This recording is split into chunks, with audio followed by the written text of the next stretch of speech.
सबसे पहली बात, बैंक होता क्या है? बैंक जो है वो एक वित्तीय संस्था होती है जो जनता से धन राशि जमा करने तथा जनता को ऋण देने का काम करती है। लोग अपनी बचत राशि को सुरक्षा की दृष्टि से अथवा ब्याज कमाने हेतु इन संस्थाओं में जमा करते हैं और आवश्यकता अनुसार समय समय पर निकालते रहते हैं। कि बैंक के कार्य क्या होते हैं, तो ये देखिए, यह बैंकिंग क्षेत्र की सबसे आम सेवा है। कोई भी व्यक्ति बैंक खाता खोल सकता है। इसमें बचत खाता, चालू खाता, जमा खाता, कौन सा भी अकाउंट खुलवा सकता है। ठीक है, बैंक कई प्रकार के अकाउंट की सुविधाएं देती है। बैंक में जो खाते होते हैं वो अलग अलग प्रकार के होते हैं। पहला हो गया आपका बचत खाता, दूसरा चालू खाता, तीसरा सावधि जमा खाता, चौथा आवर्ती जमा खाता। तो सबसे पहले बात करता हूं मैं बचत खाता की, सेविंग बैंक अकाउंट की। इस प्रकार का खाता किसी भी सरकारी या निजी बैंक में न्यूनतम रुपए जमा करके खुलाया जा सकता है। यह न्यूनतम जमा राशि हर बैंक में अलग अलग हो सकती है, लेकिन ज्यादातर सरकारी बैंक में यह राशि 1000 रुपए होती है। इस प्रकार के खाते में धन किसी भी समय जमा किया या निकाला जा सकता है। चालू खाता, देखिए चालू खाता के बारे में क्या बोल रहा है, जो बड़े व्यवसायी होते हैं, बड़ी कंपनियां जो होती हैं, ठीक है, बड़े इंस्टीट्यूट जो होते हैं जैसे स्कूल, कॉलेज और अस्पताल, इनको अपने बैंक खातों के माध्यम से भुगतान करना पड़ता है।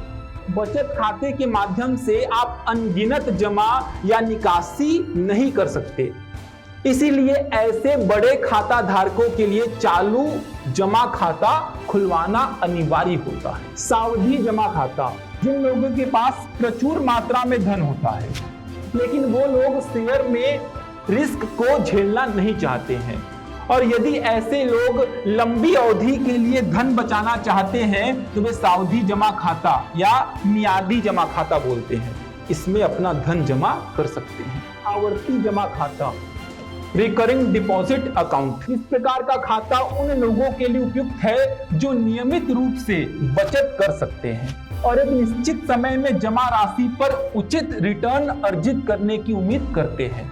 अब समझेंगे कुछ बातों को। 2 मार्च को बैंक गए और 5000 रुपए जमा कर दिए। अपना खाता खुलवाए 2 मार्च को, बचत खाता, और उसमें 5000 रुपए जमा कर दिए। आप 10 मार्च को बैंक गए और 2000 रुपए निकाल लिए तो बचा कितना? 3000 रुपए।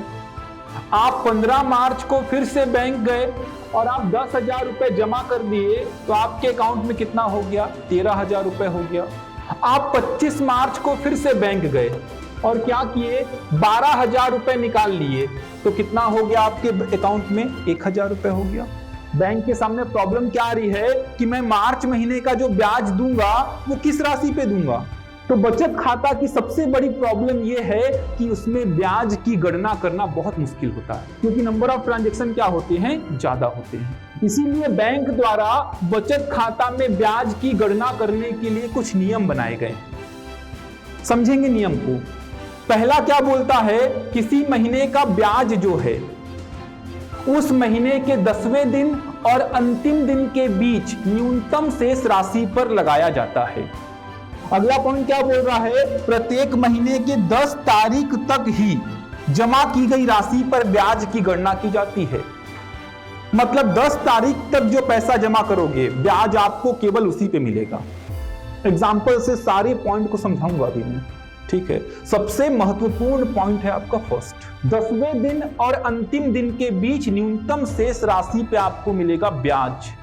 बहुत कंफ्यूजन होता है, जो बातें बोलूंगा अच्छी से समझेंगे उसको। कुछ और पॉइंट बोल रहा है, किसी महीने के 10वीं तारीख से अंतिम तारीख के बीच की न्यूनतम शेष राशि को 10 के गुणक के रूप में लिखा जाता है। मतलब जो न्यूनतम शेष राशि आप निकालेंगे पहले उसको हमेशा 10 के गुणक में लिखेंगे। आगे क्या लिख रहा है? सभी महीनों के ब्याज योग्य राशियों का, ब्याज योग्य राशि मतलब मूलधन, कि मार्च महीने में किस राशि पे ब्याज दूंगा, उसी को मूलधन बोलूंगा या उसी को ब्याज योग्य राशि बोल दूंगा। उन सभी का क्या किया जाता है? योग, और इस योग का 1 माह का साधारण ब्याज निकाला जाता है। मार्च महीने का लेता हूं मैं। आपने क्या किया, 7 मार्च को अपना खाता खुलवाया 8,000 रुपए जमा करके।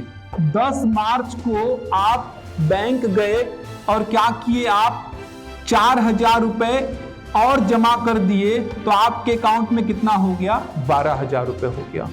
20 मार्च को आप बैंक गए और बैंक में 4,000 रुपए और जमा कर दिए, कितना हो गया, 16,000।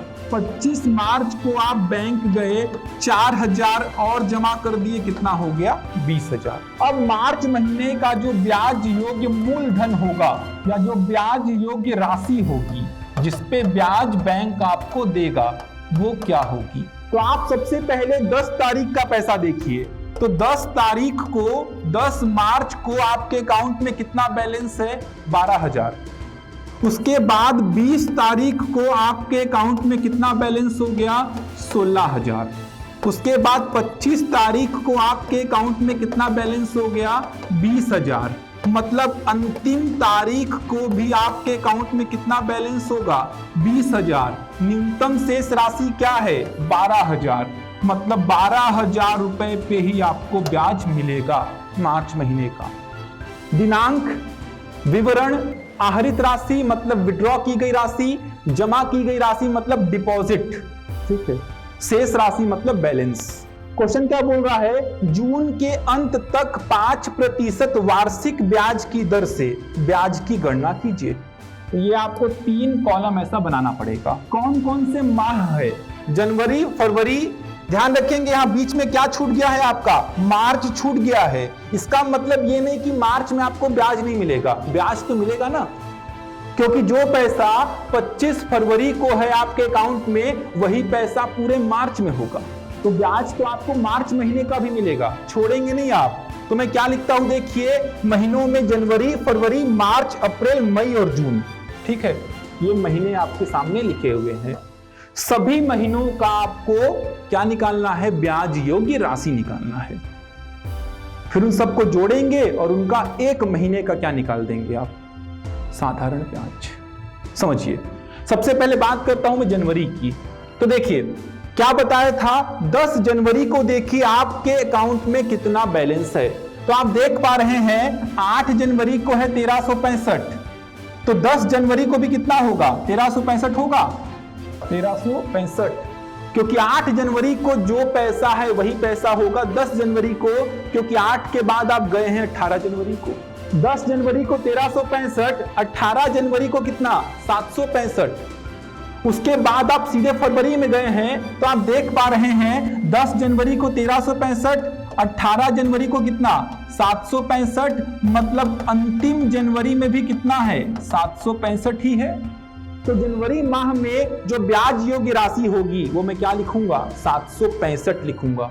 क्या लिख दूं मैं, 765। इसको 10 के गुणक में लिखेंगे तो क्या हो जाएगा, 760 हो जाएगा। तो इनको जोड़ दीजिए, जब आप इनको जोड़ोगे तो आपके पास आएगा 12,340। ये हो गया आपका सभी महीनों के ब्याज योग्य राशियों का योग। तो समय लिखूंगा 1 महीना, लेकिन एक बात का ध्यान रखेंगे, यहाँ पे समय हमेशा वर्ष में लिखते हैं। तो 1 महीना मतलब कितना लिख दूं, 1/12 इंटू कितना, 100। तो देखिए सावधि जमा खाता के बारे में मैंने आपको समझाया था कि सावधि जमा खाता में एक मोटी रकम आप क्या करते हैं, स्टार्टिंग में ही जमा करते हैं और एक निश्चित समय के लिए जमा करते हैं। उस निश्चित समय के बाद आप जाते हैं और आपको आपका मूलधन साथ में ब्याज मिलता है। अब बात आती है सावधि जमा खाते में ब्याज की गणना किस प्रकार की जाती है। तो उसके लिए आपको समझना पड़ेगा साधारण ब्याज को और चक्रवृद्धि ब्याज को, क्योंकि अगर मैं साधारण ब्याज बोलता हूं मतलब आप उसको लिंक कर सकते हैं कहां से, बचत खाता से। अगर मैं चक्रवृद्धि ब्याज बोलता हूं तो आप उसको लिंक कर सकते हैं कहां से, सावधि जमा खाता से। सावधि जमा खाता के जो फॉर्मूले होंगे ब्याज की गणना करने के, वो कैसे आएंगे, पहले तो यहां पे पहुंचेंगे अपन। तो यहां पे सबसे पहले एसआई और सीआई, साधारण ब्याज और चक्रवृद्धि ब्याज के कुछ कॉन्सेप्ट समझेंगे। दोनों में डिफरेंस क्या होता है, क्योंकि पूरा का पूरा चक्रवृद्धि ब्याज जो है वो सावधि जमा खाता ही है। तो समझेंगे। देखिए अगर मैं बात करता हूं 1,000 रुपए 10% वार्षिक दर पर 3 वर्ष के लिए आप क्या किए हैं, साधारण ब्याज पर जमा किए हैं, तो यहां पे आपको कुल ब्याज कितना रुपए मिलेगा। एक और साथ में प्रश्न लेता हूं मैं, 1,000 रुपए 10% वार्षिक दर पर 3 वर्ष के लिए आप चक्रवृद्धि ब्याज पर जमा किए हो, तो यहां पे आपको ब्याज कितना रुपए मिलेगा। अब देखिए 1,000 रुपए 10% वार्षिक दर पर 3 वर्ष के लिए गणना करनी है मेरे को साधारण ब्याज की। पहले वर्ष का ब्याज में निकालता हूं, कितना आ गया आपके पास, देखिए 100 रुपए। इसी प्रकार बैंक क्या किया, दूसरे वर्ष का ब्याज निकाला, वापस से कितना आ गया 100 रुपए। आप फ्री हो, आप चाहो तो इस 100 रुपए को लेके जाओ।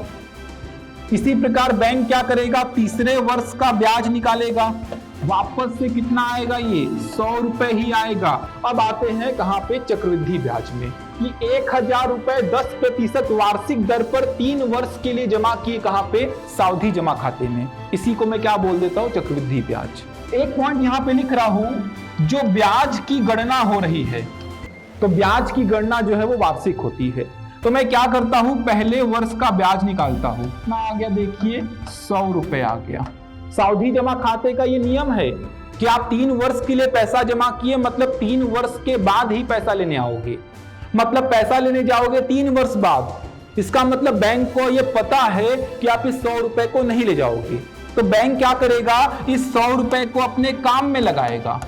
मतलब बैंक क्या कर रहा है, जो पहले वर्ष का ब्याज आपका निकला है, इसको अपने काम में लगा के और फायदा कमा रहा है। तो आपको फायदा देने के लिए क्या करता है, वो नया मूलधन बनाता है। नया मूलधन मतलब पुराने मूलधन में ब्याज को जोड़ देता है, तो नया मूलधन क्या हो गया, 1100 हो गया। दूसरे वर्ष का ब्याज कितना हो गया, 110 रुपए हो गया। अब तीसरे वर्ष का जो ब्याज देगा कितना हो गया, 121 रुपए। अब 3 वर्ष खत्म, तो आपको क्या देगा, मिश्र धन। उसी मिश्र धन को आप बोल देते हैं परिपक्वता राशि। कितनी हो जाएगी, 1210 प्लस 121 कितनी हो गई, 1331 रुपए हो गई।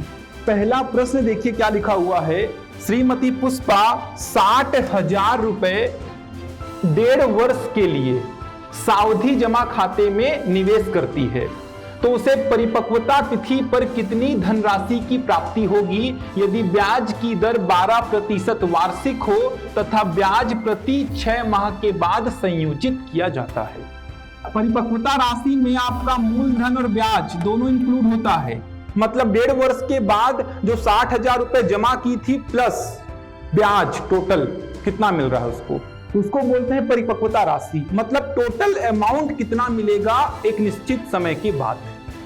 और ब्याज की बात करूं, मतलब जितना जमा किए थे उससे ऊपर जो मिल रहा है वो क्या है, ब्याज है। ठीक, तो परिपक्वता राशि का फॉर्मूला मैंने आपको बताया था छमाही वाले के लिए। ये देखिए, ये फॉर्मूला था, जब ब्याज की गणना कैसी होगी, छमाही। 96 डिवाइड बाई कितना है, 100, ये आ जाएगा 71,460.96 रुपए। तो आवर्ती जमा खाता में प्रति माह एक निश्चित राशि इंस्टॉलमेंट मतलब किस्त के रूप में जमा की जाती है। ये निश्चित राशि जो है ये 10 के गुणक में कुछ भी हो सकती है, 10 रुपए, 20 रुपए, 100 रुपए, 110 रुपए, 200 रुपए, मतलब 10 के गुणक में होनी चाहिए। जैसे मैंने आपको बोला 100 रुपए प्रति माह जमा करते हैं आप, कितने महीने तक, 36 महीने तक। 3 वर्ष मतलब कितने माह हो जाएंगे, 36 माह हो जाएंगे। जैसे प्रश्न था, राम कुमार ने छत्तीसगढ़ विकास बैंक में 50 रुपए प्रति माह की दर से 12 महीने के लिए आवर्ती जमा खाता खोला, ब्याज की दर 6% वार्षिक हो तो उसे 1 वर्ष पश्चात कितनी धनराशि प्राप्त होगी। मतलब पहले महीना का पहला तारीख को 50 रुपए, दूसरे महीने के पहले तारीख को 50 रुपए, तीसरे महीने की पहली तारीख को 50 रुपए, ऐसे करते हुए 12वें महीने की पहली तारीख को 50 रुपए जमा किए। बात आती है ब्याज क्या होगा। तो मैंने आपको समझाया था पहले महीने की पहली तारीख को जो 50 रुपए जमा किए वो 12 महीने तक बैंक में रहा, मतलब इस 50 रुपए पे 12 महीने का ब्याज, इस 50 रुपए पे 11 महीने का, इस 50 रुपए पे 10 महीने का, ऐसे करते हुए इस 50 रुपए पे 1 महीने का ब्याज। सबको जोड़ दीजिए तो क्या मिल जाएगा आपका कुल ब्याज। तो सबको जोड़ते हैं तो यहां पे ऐसा कुछ बनता है, ये कॉमन निकालने के बाद प्रथम 12 प्राकृत संख्याओं का योग 12 इंटू 12 प्लस 1/2। ठीक, आप कैलकुलेशन किए तो आपको ब्याज मिल गया कितना 19.5 रुपए। तो आपको ब्याज मिल गया तो क्या बता सकते हैं, परिपक्वता राशि मूलधन प्लस ब्याज 619.5 रुपए। इसी प्रोसीजर से मैंने आपको समझाया था एक फॉर्मूला बनेगा ब्याज का, ध्यान रखेंगे, ब्याज का मासिक जमा धन इंटू दर इंटू महीनों की संख्या इंटू महीनों की संख्या प्लस 1 डिवाइड बाई 100 इंटू 24। आप सीधे सीधे फॉर्मूला में रखिए क्या मिल जाएगा, ब्याज। ब्याज मिल गया तो क्या मिल जाएगा, परिपक्वता राशि।